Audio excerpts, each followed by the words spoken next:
I was a child during the 90s, and I feel that that is super reflected in the way I customize and make my dolls in general. The 90s was the time of Lisa Frank, of fun little creatures, of Polly Pockets, and all of that amazing stuff. So I wanted to take a minute today and make a doll that celebrates the 90s, and more specifically, everything that I loved about growing up in the 90s. Hi there, I'm Teeny Tinkers. I make ball-jointed doll and craft-related content. We're going to customize a peach clover today. I'm starting with something I've never done before, and that's creating my own fabric transfer for the outfit. I designed a t-shirt pattern with a Tamagotchi print, as well as a Game Boy Color emblem for some overalls. There's also going to be a little Pikachu detail on the overalls, since Pokemon Red was my go-to on the Game Boy when I was a kid. Like I said, I've never used these transfers before, but I think they worked out pretty good. In my opinion, the emblem worked out really great, but I wouldn't necessarily use this for an all-over print again, as the transfer stiffens the fabric up quite a bit and gives it kind of a waxy feel. I cut and sewed the t-shirt, which was pretty quick since the fabric was kind of waxy, which meant I didn't have to hem anything. It was kind of like the ultimate fray stop. I did give the shirt some Velcro closures at the back, which just seemed easier than a snap given the texture of the fabric after the transfer was added. The t-shirt was super quick, but I spent a bit more time on the overalls. Overalls are, in my opinion, quintessential 90s where, I was pretty much wearing these all the time as a kid. I pressed the Pikachu and Game Boy emblems onto the fabric prior to cutting and sewing so I could make sure I was happy with the placement, but I think in the future it would be just as easy to add after the fact. These overalls have functioning front pockets, but I completely missed the opportunity to make the Game Boy screen a top pocket. Next time, I guess. With the main parts of the outfit done and put to the side, I made some super soft scrunchy white socks out of a really nice white minky fabric. This is leftover fabric from making the Junie and Penelope sweatshirts for the full sets. And when I think of 90s outfits, I do think of kind of a white crew sock or a white scrunch sock. Also those socks with the little lace on them, like the little Lolita socks, those are super cute too, but we went with scrunch socks this time. With the socks done, it's time for a hat. I don't always do hats. Actually, I don't know if I've really made hats in the past for my customs, but again, why not? So far as 90s toys, we've gotten Pokemon, Game Boy, and Tamagotchi into the mix. So now we're going to add in one of my favorite childhood toys, which was a doodle bear. Doodle bears were teddy bears that were like a denim fabric, and they came with markers so that you could draw on them and then wash them and it would come out clean. So I thought it would be a really cute addition to make a doodle bear hat for Clover. Plus, animal ear hats are always 10 out of 10 in my opinion. But we definitely need more accessories. I altered my Polly Pocket STL, and then I also whipped up some tiny jewel earrings, reminiscent of my childhood troll dolls. Finally, of course, there's a Furby faceplate. I'm printing these out in resin, and then I'll be hand painting them with acrylic paints. I did make 2 of everything, and I do this just in case I break something, or if I change my mind about the color scheme. So that's why you'll see I have and make a blue Furby and a pink Furby, a yellow Polly Pocket and a pink Polly Pocket, and then we just have jewel stick-on earrings.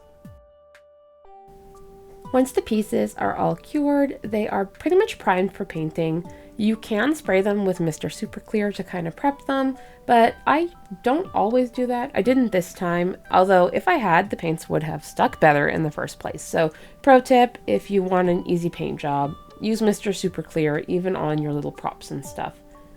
I just basically used this beige resin that I had laying around because I really didn't have any particular colorway I wanted, and I just was going to paint them anyways. By the way, these paints are like model building paints, like, or model paints for like Gundam figures and stuff like that. But they work really, really well. I think I've mentioned in a previous video, I do need to pick up some pastel variations because I have a really hard time mixing a proper purple with these paints. And my pinks are always more on the red coral base, like you can see here, versus like a cute pinky purple. So I just need to pick up a few more colors, and I think I'm gonna have really nice bases and really nice paints to work with. To paint the jewels, I only used watercolor brush pens. These gave more of a slightly opaque look, which I think works better for something like a gem. If I was going to print these separately, I could have used transparent resin and it would have had a cool effect, but for such a small detail, I wasn't too worried, and this still definitely had that like 90s gem effect. I used paint markers to add gold details to the Polly Pockets too. Once everything is painted, I printed out some tiny Polly Pocket logos and then glued them on using Aleene's clear craft glue. Once the glue was dry, I used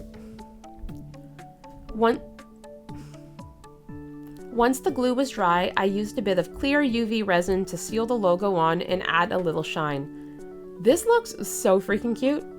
Okay, so we're going to turn Furby into a backpack, but first, let's take a minute for Doll of the Week. This week's Doll of the Week comes from Gray over on my Discord server, who shared this super cute photo of their tiny Gale in a red knit dress they made from Anime North. Thank you so much for sharing, Gray. She's so cute. Also remember, if you would like to be featured for Doll of the Week, you can post on Instagram, or you can head over to my Discord and join that. Links are in the description.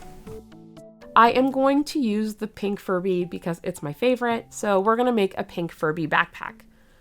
Also, I definitely had a Furby in the 90s, and they were unhinged at that time. I think the new Furbies have worked out most of the bugs, but when I had the first version, it would just wake up in the middle of the night and start talking or yelling for food. It was kind of spooky.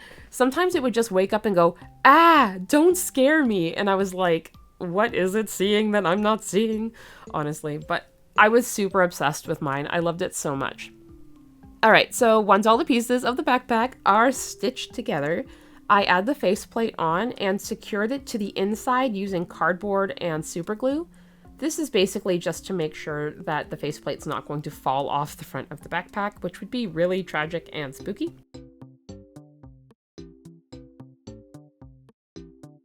Okay, I don't normally make shoes for my customs, but I didn't have any on hand that I thought would work for the outfit. So I used a purple pastel fabric and white felt to create a canvas sneaker. I started adding a ridge into my resin printed sneaker bases so I can feed the fabric into the slot, which makes shoe assembly so much easier. Like with anything, shoemaking, doll making, wig making, everything, you get better with practice. This works a lot better though if the fabric's on the stiffer side, so when I ironed on the Beanie Baby TY logo onto my shoes, I went ahead and also ironed on a bit of the extra transfer paper to the very bottom of the shoe, which made it a lot stiffer and easier to feed into the shoe base. Once it's fed in, I just secure it in with super glue. I still haven't found grommets in the scale I'd want, but I did find some little ring beads, which I was able to secure to the fabric and then feed nylon thread through for the laces. I love nylon thread as shoelaces because it works perfectly in scale for 6 scale dolls and for quarter scale dolls, and it comes in like a bajillion colors, so you can pretty much find one to match any shoe you have. I finished the shoes off with some pink pearl details, and honestly, I am so in love with how these came out. I think these might be one of my favorite pairs of shoes I've ever made, ever.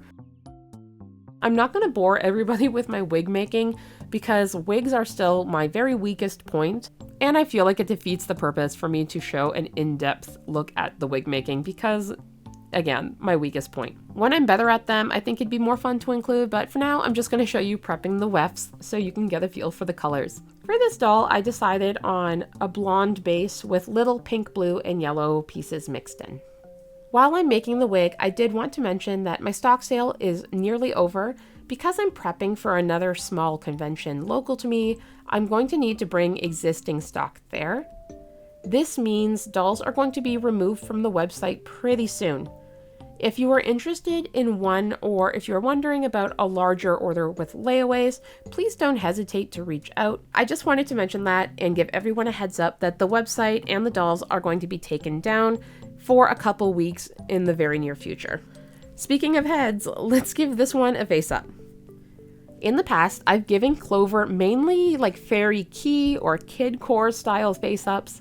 This time, I decided to go with a more natural, heavily blushed face up. I blush her using pan pastels and makeup brushes. Then I give her eyeliner primarily using brown pastel, which looks a lot softer and more natural than black paint, for example. I also wanted a bit of an over-blushed look while keeping everything soft and sweet. I did this by using light pink and red mixed together, using more red in the spots where I wanted to accentuate certain features like the middle of her lips or the corner of her eyes. I gave her brown eyebrows and lower lashes to match her neutral look and to go with her blonde wig. I seal it twice with Mr. Super Clear Matte, and then finish her off with some Mod Podge Super Gloss and a few single lashes. Lately, I've been loving the way blushed hands look when you photograph them, so I am going to blush her hands as well. I kept it very natural and even gave her very natural fingernails. I did add a bit of gloss to these, which I think is still pretty natural. My fingernails are definitely glossier than my hand skin, so I figured that would work out. But basically that's it. All individual parts are ready to go, so let's put them together and see how she came out.